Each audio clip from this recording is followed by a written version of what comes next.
In this video, I'm going to show you how to animate your slides in your Canva presentation. Here I have this presentation, and I want to animate this slide, perhaps when it enters, and then when it leaves, or both. So just click on that slide you want to animate, and then click on Animate at the top bar. And then you'll see this menu. And when you hover over each of these animations, you'll see a preview of this animation.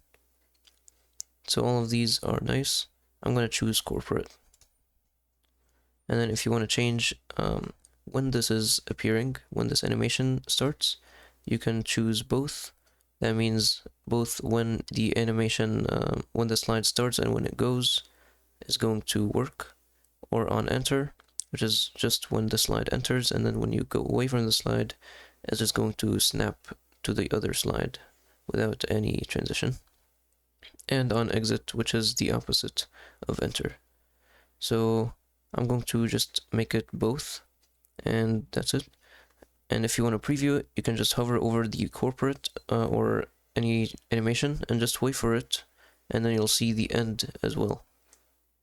And then you can also do that by presenting the slide. So if you click present at the top right and then present, and then you'll see how the starting animation works. And then if you move to the next slide, you'll do the animation first and then snap to the other slide. And that's how you can add an animation to your Canva slides. I hope this video helped you. Please don't forget to like and subscribe.